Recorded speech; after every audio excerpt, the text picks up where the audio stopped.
Hello everyone, and welcome back to the Forest of Squirrel Clan, where we are watching over, quite eagerly, the budding new clan as Chestnut Star, their reborn clan leader, struggles to kind of make sense of how one actually is able to guide a clan when they are still being pulled back from the memories of their previous life, tormenting them in their sleep. Yeah, now that I think about it, we actually gave Chestnut Star kind of something very difficult to struggle with. If I had to be honest, especially because I'm so in love with my husband Chips, I don't know if I would want to like have any memories of a past life if I had a past life to have memories of. Like it makes me kind of nervous to think about what if I was distracted all the time? What if I called my husband under the wrong name? What if like I would turn, like perhaps Chestnut Star does, to look over her shoulder and say something cheeky to her friends, only to remember not only are they not there, but they've been dead a very, very, very long time. So, as cool as it sounded when we first swapped Chestnut Star in and gave her a new life, I do think that there might actually be some significant drawbacks, and those drawbacks might have a little bit of roleplay potential for some trouble that it might start causing. Once I am let loose on the random generators that I am going to custom make for all sorts of special roleplay immersion events that we can have in Squirrel Clan, and we will be rolling them live together once I finally get them built too. Still haven't made that website page for keeping up with the clan overview just yet either, but I already have some layouts prepared for it, so we shouldn't be too far off from being able to do that as well. And the final bit of good news before we, I guess, the Star Clan? Except I feel like, like I said the other day, like I feel like I, as Seri, the center of the universe, maybe? Because, you know, I'm the one creating it. Is that above Star Clan? Oh, look, I'm overthinking this again. Anyway, one last bit of news from StarClan, we'll just say. Yeah, I was able to actually update the game based off of the March 4th, which was a while ago, I know, update for Warrior Cat's clan generator, thanks to the help of our amazing patrons over in our Patreon Discord, so thank you very much. We have the save files safely transferred over. I am still figuring out how to fiddle inside of the save files, but we can actually make it. This is very good news. We can actually set it up once I get in here and I kind of do a little bit of work to make it so that Chestnut Star's father is actually recognized appropriately and properly as Time Fawn. And I think that that would be absolutely fantastic because then we don't have to worry about any weird, very uncomfortable romance happening between the two of them. And now that I know that, it occurred to me that would make adopting lost kits so that a cat could proudly say, "This is my child," even if they adopted it, something that we could actually do. That would make having relationships between some of the custom cats that we have actually possible. I really hope Time Fawn manages to go ahead and like have autumn first kits. I want to see some kits, but we haven't had any luck with that yet. And you know what? Maybe that's okay because we still do have quite a bit to do for our clan. But moral of the story is that the editing you can do if you take a little bit of time and if you make sure to copy paste and back up the different files for your adventures with your clan in Clan Generator allow you to have so much amazing customization, and it's so much easier than it used to be, and I just cannot praise the people who have been working so hard around the clock on making this gorgeous, gorgeous experience happen. So again, from the bottom of my heart, thank you guys so much for that. So now that that's all out of the way, just a very, very quick review of what our cats were up to last time. Polar Floodfern has been having quite the exhausting experience because his clan leader is starting to snap at him. Chestnut Star has been taking out her bad mood on him. He's gone ahead and he's been like hounded by the deputy as well. So both his clan leader and deputy are kind of giving him a hard time. because Pouncebush has become extremely nervous about getting sick and, anything to do with illness. So Pouncebush has been following Floodfern around, like constantly asking about signs from StarClan and asking like, oh, what would happen if I sneezed 3 times? What does that mean? Is that a sign from StarClan? Or does that mean that like I'm allergic to shrews? So I could see how Pouncebush would be just really struggling with that concept right now. And then, of course, Bloom Coral, in an attempt to flirt with Viaheart, actually got into Floodfern's medicine stores and made a huge mess. So I don't blame him for feeling a little bit exhausted right now. Your medicine cat can care for a clan of up to 16 members, including themselves. The herb stores are small, but it's enough for now. So we actually have, wow, look at all that lungwort. Horsetail, marigold, oak leaves, wild garlic, mallow, lungwort. Yeah, I think Floodfern is actually having a really good time collecting a ton of things. And now that I think about it, let's see, nobody's sick right now. Nothing in the log at the moment. But now that I think about it, I wonder, relations, we wouldn't choose like a mentor. Roles, manage role. Whoa, so this is what we can do. I've never... Dang it, just when I told you guys, like, Seri is done finding random things that are sparkly inside of Clan Generator, and so we can totally focus this time, guys, and we can totally get a move on our stories. I found a new button! A shiny new button! This is very exciting. I have a feeling if I tried to survive in the wild, I wouldn't make it. Like, I would chase after every single squirrel and just probably crash into a tree while I was trying to, like, chase after a butterfly or something.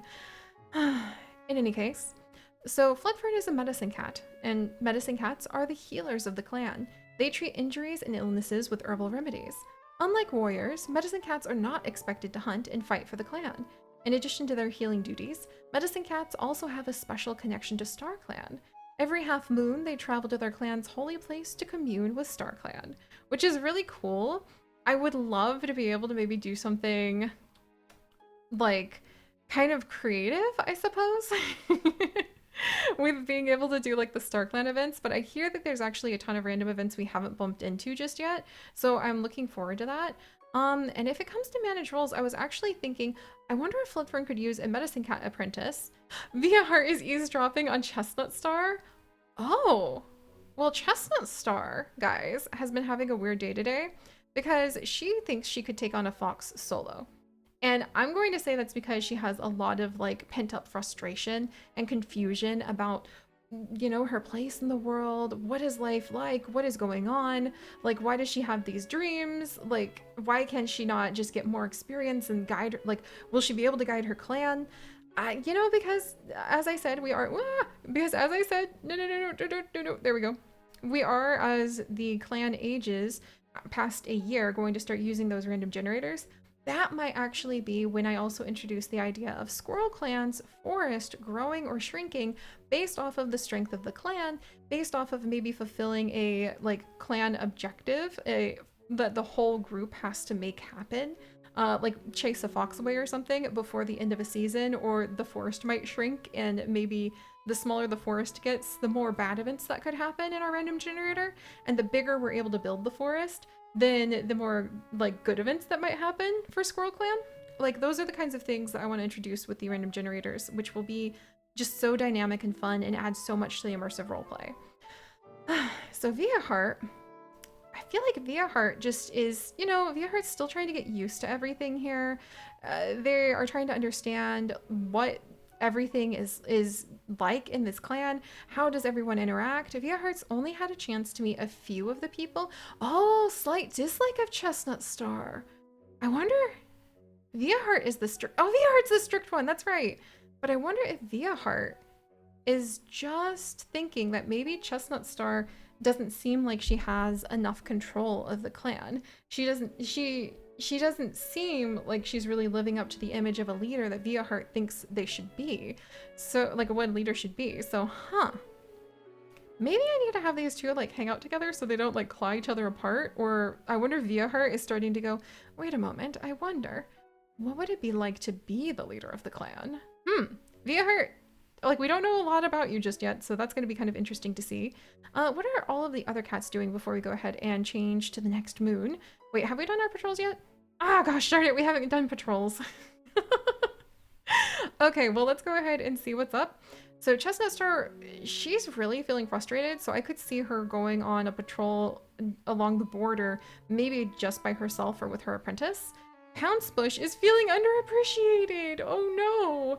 So I think he's feeling like, you know what? I might have Pouncebush chase after Chestnut Star to try to like spend a little bit of time with her and talk about the future of the clan because maybe he's getting kind of anxious about that too. So we might have him chase after his clan leader to discuss like, look, I really think we need to be more organized or things like that. Well, Chestnut Star is dealing and struggling with all of these dreams and very short-tempered. This is going to be interesting to see how this turns out. Floodfern is rethinking his life choices. I could see him being like, why am I a medicine cat? Like, look at all this chaos, this mess. Time Fawn is assigned to the Dawn Patrol tomorrow. He is a thoughtful, good teacher. Autumn Fur is sparring with clanmates, so maybe she's going to train her apprentice Eddie Paw. Bloom Coral is exhausted from yesterday's patrol. What if Bloom Coral actually had to go ahead and had to plant some acorns because that is the punishment that Chestnut Star uses when people act up in the clan? They need to learn to respect the forest, so they have to collect a bunch of boring acorns and not even chase the squirrels unless the clan needs food, and then bury them. So I have a feeling maybe that's what Bloom Coral was up to, and he was just like not having a good time about it. He's a playful, excellent fighter. He's not supposed to be just digging in the dirt and burying acorns, but he did cause a big mess, so I could see that being appropriate. Via heart eavesdropping, Prancetail is being pestered by flies. Floodpaw is curious about the other clans.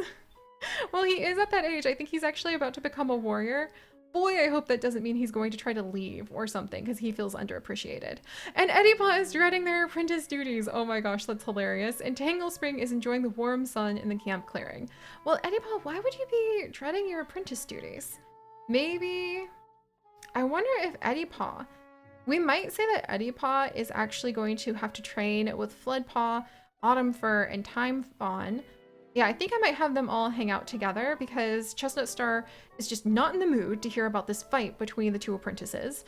And she's also not in the mood to like take care of that somehow herself. So we're actually going to have the two calmest and most mature cats, Autumn Fur and Time Fawn, go ahead and take the apprentices out for training. So let's go ahead and do that. And then we're going to add both apprentices. There we go. And we're going to go ahead and do a little training. Boom. As Time Fawn sets up the cats up to practice together, Floodpaw and Eddie Paw sit back, hiding their lashing tails as they plan their prank. What if they're trying to prank each other and they end up accidentally getting the like actual adults involved? That's hilarious. Time Fawn notices the apprentices' enthusiasm and gently redirects them. They end up having a marvelous afternoon, feeling mature and just as skilled as the warriors around them. That's adorable! Still a very low experience, darn it. But I kind of love the idea that, like, Time Fawn, he's a really good parent, you know? He should maybe think about getting some kits. Wow, yeah, really good connection with Time Fawn. Good connection and respect for Autumn Fur as well. This is cute. All right, and now maybe Eddie Paw wasn't dreading those duties as much as, you know, she assumed. And then with Floodpaw, he platonically likes Eddie Paw more than he dislikes her now, but he still really dislikes her. And he actually dislikes, wow, Bloom, wow, he really dislikes a lot of the cats in the clan, no. Floodpaw, you can't do that, what if you leave the clan? Ah, oh my goodness. Okay, so let's send more cats out on patrol. Yeah, we're gonna have Chestnut Star storm off, just trying to like cool her head. Pouncebush is going to chase after her as they go on a border patrol. As the patrol is checking the border lines, they hear the unmistakable sound of a cat trespassing through the territory. No, trepseeding even. The patrol approaches warily and comes upon a kitty pet that's sniffing around. The kitty pet notices their arrival and brightly says they've heard about the clan and wish to join. The patrol agrees to take them back to camp. Oh my gosh. What? Oh my goodness! Bullwinkle Briar has joined the clan. Your clan's reputation towards outsiders has improved. What? Who? Where? Oh my gosh, Bullwinkle. Bullwinkle Briar. She's a female! Excellent hunter! Fantastic hunter! Not just excellent hunter, but a fantastic hunter. Who's empathic? Bullwinkle Briar. Um, she's looking around the camp with wonder. And she has a beautiful like lime collar on that I think Eddie Paw would actually secretly be jealous of. Um, and actually, I think that Tangle Spring would complement it. You know how elders normally are so against cats from outside the clan? Mm-mm. Not Tangle Spring. She knows better, you know. You can't have a boring life, and not all cats are meant for clan life. And those kitty pets, sometimes they have something good, like you know, little bells that jingle. I could see Tangle Spring really loving. She would be like Ariel. Oh my gosh, Tangle Spring is the Ariel, like the little mermaid of the clan. What if she has a tiny little hiding spot somewhere that she kind of hodls her old bones to, that just has like tiny little battered pieces of two-leg toys that she has collected, like a itty bitty little bell that fell off of a collar of like one of the two legs cats. Maybe she has like a stuffed mouse. Maybe she has just like a button or something, or like a ribbon. Maybe she loves collecting ribbon. Oh, that's so cool. I could see her really liking and wanting to spend more time with our new Bullwinkle Briar, who I think we might need a new name for. Just saying. Just you know, you know, huh. Okay, somebody remind me not to write such a sad backstory for every cat every time, because now I have like tears in my eyes. I cannot believe how much I have fallen in love with this wonderful cat who is no longer named Bullwinkle Briar, even though that was really cool. I think that actually sounded more like a sneeze though. And instead, we are going to name this wonderful new cat who has come to join the clan Honeywing, because she is very kind, she has a lot of empathy, she's formerly a kitty pet, and the more I thought about it, the more her story just began to unfold, and the more I typed, the sadder I got. Oh my gosh, I need to start making happier backstories. Oh no. Alright, well friends, here is Honeywing. And Honeywing used to be a kitty pet known as Honey Pie by her kindly elderly two-leg. Her two-leg, whom Honeywing called Mimi, like the young two-leg kits who would come to visit sometimes, was a very kind elderly woman with many grandchildren who used to visit all of the time. Something changed almost a full year ago, however, and the grandchildren and their parents stopped being able to visit as much. Honey Pie wasn't quite, oops, okay, hang on. Honey Pie wasn't quite sure, as she had trouble understanding two legs other than a Mima, Mimi, pardon me, but apparently there was something about moving over a big pond. Mimi seemed so sad after the grandchildren stopped visiting as much. Honey Pie did her best to cheer her up and would often carry flowers or leaves in from the back garden as gifts. Mimi always loved Honey Pie's gifts and would praise her so sweetly. Oh, you can see this is gonna be sad, right? Then, one day, I told you, here's the sad. Mimi stumbled and fell down her small flight of stairs. She seemed to be in so much pain. Honey Pie called out frantically, but was too scared to leave Mimi's side.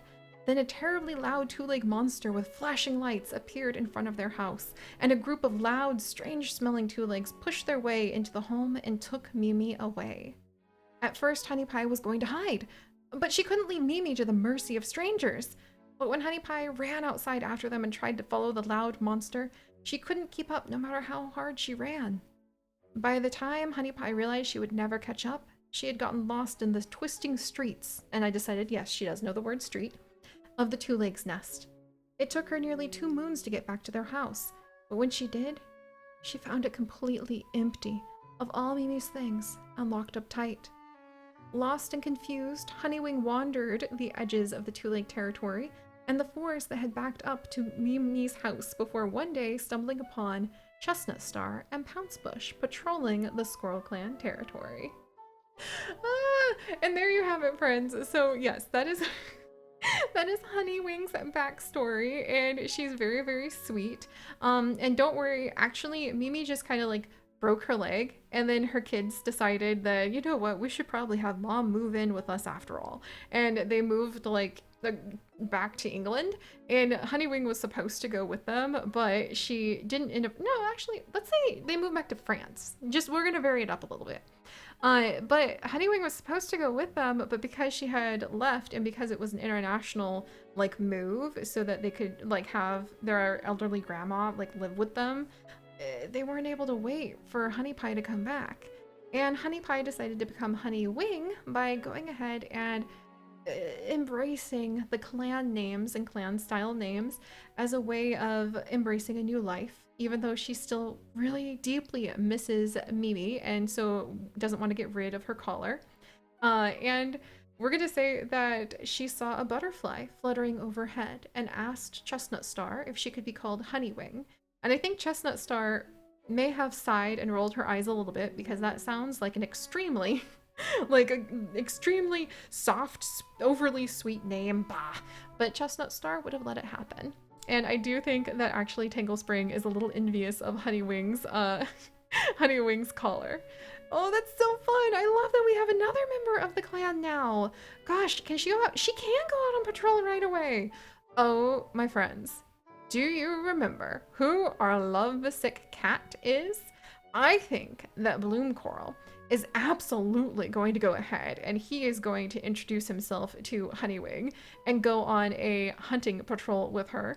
Just to get to know her. That's all. Just to get to know her. They're excellent fighter, fantastic hunter, playful, and she has a lot of empathy. We're gonna go ahead and Bloom Coral, like practically the next day after Honeywing joined, is just gonna be right.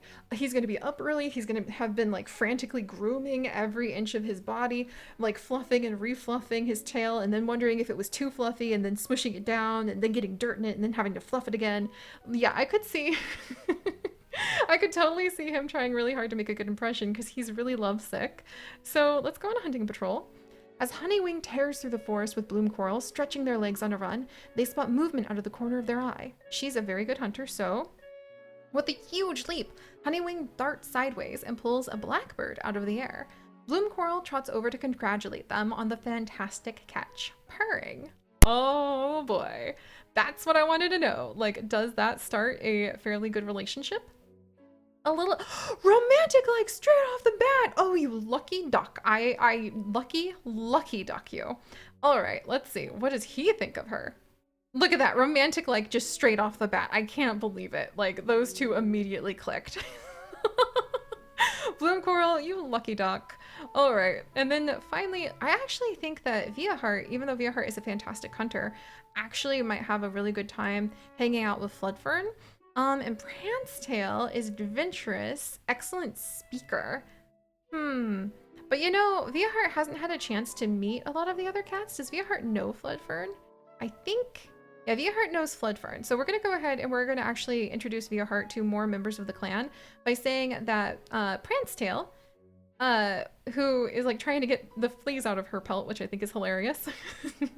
We'll go ahead and we'll go on maybe like a random patrol and just see what these two get up to. Maybe they're just adventuring in the forest together. Your patrol comes across a small dog right at the border of Squirrel Clan territory. Man, okay. You know what? I don't know about this. Small dogs are small. And the thing is, Prancetail is actually really adventurous. And Viaheart is a fantastic hunter who's strict. So I feel like they'd be confident in their skills and want to go ahead and like, you know, you follow the rules, and the rules say dogs stay out of Squirrel Clan territory so they don't scare off the squirrels. Like, you don't scare the squirrels unless you're trying to go ahead and eat them. That is the rules of Squirrel Clan. Also, you're not allowed to eat more than like a certain amount of baby squirrels, or else what will happen to the forest? Yeah, Chestnut Star has a really weird list of rules that confuses a lot of the other clans, but we'll roll with it. So let's actually proceed. Viaheart hisses at the small dog, and then the rest of their small team back them up. The dog skitters back, yapping loudly, apparently shocked by the display, and the patrol breaks out into yells and caterwauls, screaming until the small beast's nerve breaks and it runs from the Squirrel Clan border into the distance. Good job, you two! Okay! I love being able to see how like relationships might respect, comfort, trust. I love being able to see how the cats just really start to get to know each other more. That's so fun. So that's better from like literally not having known them at all. That's really cute. I think Honeywing and Bloom Coral being a couple is just like hilarious. And then Floodfern, can he go on his own? Can he go on his own like herb gathering patrol? With Greenleaf bringing the poppies to seed and only so much time before the plants die on leaf fall, Floodfern is keen to go collect as much as possible. These plants will be dead in leaf fall, while the clan will need painkillers in the colder season, so there's no time to waste. Floodfern goes out and brings back a decent harvest. All by himself, I have a feeling he wouldn't mind having an apprentice, but I also have a feeling that he really didn't mind just getting a little bit of time away from the rest of the clan. All right, well, let's go ahead and let's see what the events of the next moon, moon number 6, is going to have for us. Fingers crossed, fingers crossed, fingers crossed. Okay, let's see how things go. We're still, oh, now we're in leaf fall, officially in leaf fall, friends. Floodpaw stands tall and puffs out their chest as Chestnut Star announces they're ready for their warrior name. Floodtuft! So Floodtuft is now named Floodtuft. Oh my gosh, Tuft. Maybe he has really like short fur in random places that just sticks up with tufts. Like, that's adorable. And then Navia Heart has gotten heat exhaustion, and some kind of blight has infected the herb stores. The medicine cat will have no choice but to clear out all the old herbs. That's horrible. Oh no! Oh no, Floodfern! Ah! I feel like Floodfern has just been having a horribly hard time of it, and we're gonna have to definitely do our best to go ahead and try to gather more herbs now. I mean, it's gonna be like Leaf Bear much sooner than later, and we do not want to have 0 herbs in the stores. We had such a big stockpile too. Oh. Okay, so that was our ceremony with Flood Tuft. No births, thankfully no deaths. We'll look at the relationships in a second. Via Heart has heat exhaustion. And for relationships, Eddie Paw brings Floodpaw a piece of prey to share. Okay, oh actually, Eddie Paw is trying to like patch things up with Floodpaw. That's adorable. Prancetail caught Tanglespring complaining about them behind their back. Ugh. Okay. Well, you know what? Prancetail had fleas last time, so maybe they got into the Elder's Den. Autumn Fur thinks Honeywing has a strange sense of humor. Maybe Autumn Fur just doesn't understand like kitty pet humor, and that's the problem. Chestnut Star sees that Eddie Paw's piece of prey looks tastier and asked if they'd like to swap. They happily agree, saying that they like that one better. Oh, so I think Eddie Paw literally, I don't know, I feel kind of weird about the leader being like, looks like your prey is really good. Want to swap? Like, of course you're going to say that to your leader. But that just kind of makes it look like Eddie Paw is sucking up to Chestnut Star even more, doesn't it? Time Fawn reminds Bloom Coral to grab something from the fresh kill pile if they haven't already. Bloom Coral is sharing prey with Tanglespring. Oh, spending some time with the Elder. I really want to make sure that there's plenty of interaction in between the Elder and the rest of the clan.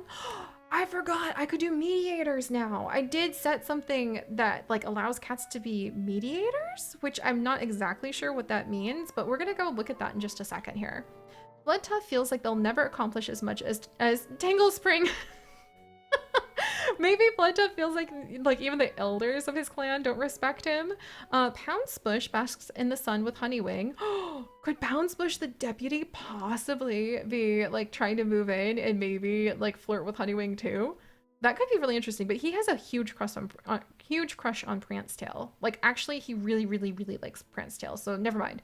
I don't think he would do anything with Honeywing. Tanglespring sees that Floodfern's piece of prey looks tastier and asks if they'd like to swap. Oh, so Tanglespring the Elder is like looking out for our exhausted, bedraggled medicine cat. That is so freaking sweet. She really is turning into a sweetheart, and I love the idea that she has like a hidden stockpile of like kitty pet items. And I love the idea that maybe she wants to spend a little bit of time, you know, chatting and maybe building up a relationship with the new cat and talk about that beautiful collar and just talk about all of the cool things that, you know, you could wear if you lived with 2 legs, even though Tanglespring's a little embarrassed about her fascination. Bloodfern has noticed that Bloom Coral isn't doing a lot of work lately. Well then, yes, he's probably really distracted making like little like lovesick eyes over at Honeywing.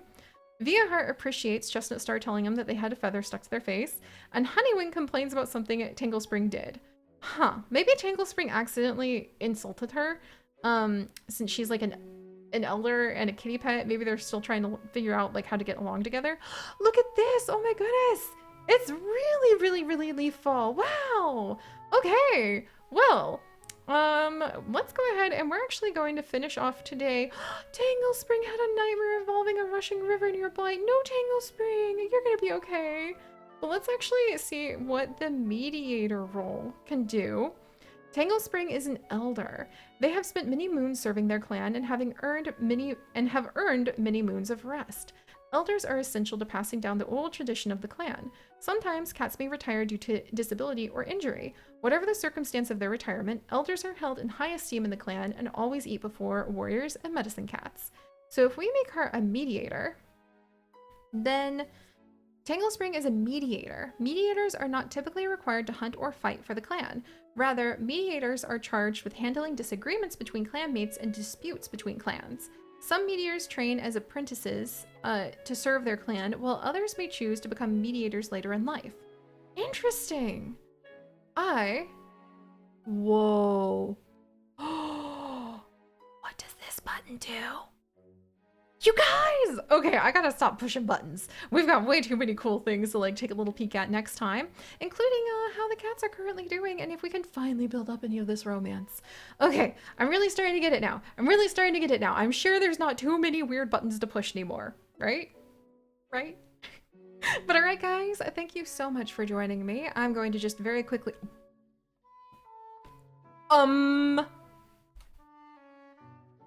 Just leave with that bombshell? Okay. All right then. Chestnut Star wants to have kids? Okay. All right. Look, yeah, no, time for a cliffhanger. Because we're gonna have to do something about that. But all right, friends, thank you so much for joining me. If you could, do please leave a like for how everybody is currently hanging out, having a party in the Warriors Den. That's so freaking cute. And if you would like to join us on this and literally thousands more adventures, do please consider subscribing. But most importantly, stay curious, and I'll see you guys next time. Bye-bye!